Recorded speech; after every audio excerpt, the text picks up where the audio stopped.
Rritja e menjëhershme e kolesterolit në gjak, shkaqet më të zakonshme që duhet të dini. Rritja e papritur e kolesterolit në gjak është një dukuri që mund të befasojë shumë njerëz dhe shpeshherë është tregues i ndonjë ndryshimi në mënyrën e jetesës apo në shëndetin e përgjithshëm. Edhe pse kolesteroli është një lëndë e nevojshme për trupin, kur ai të kalon kufit e shëndetshëm, rritet rreziku për sëmundje të zemrës dhe enëve të gjakut.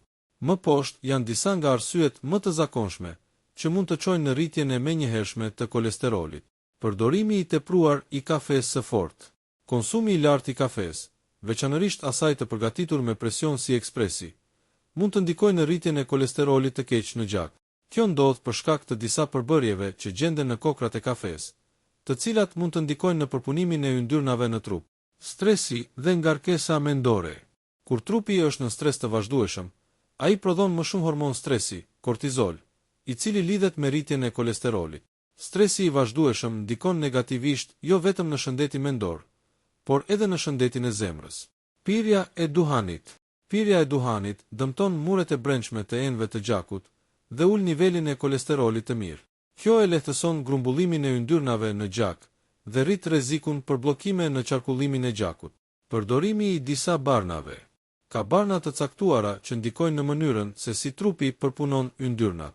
Këto mund të përfshin ilaçe për presionin e lartë të gjakut, për aknet, për trajtimin e epilepsisë apo barna kundër infeksioneve virale. Nëse vëreni ndryshime të menjëhershme në analizat e gjakut, pasi keni nisur një trajtim, është e rëndësishme të këshilloheni me mjekun. Shtatzënia. Gjatë shtatzënisë, është e zakonshme që nivelet e kolesterolit të rriten, pasi trupi ka nevojë për më shumë yndyrna për zhvillimin e foshnjës. Megjithatë, edhe pse është një proces natyror, duhet të mbahet në mbikëqyrje për të shmangur rreziqet. Humbja e shpejtë dhe e papritur e peshës. Humbja e tepërt e kilogramëve në një kohë të shkurtër mund të shkaktojë çrregullime në përpunimin e yndyrnave, duke çuar përkohësisht në rritje të kolesterolit. Humbja e peshës duhet të ndodhë në mënyrë të qëndrueshme dhe nën kujdes mjekësor. Në përfundim, rritja e papritur e kolesterolit nuk duhet të neglizhohet.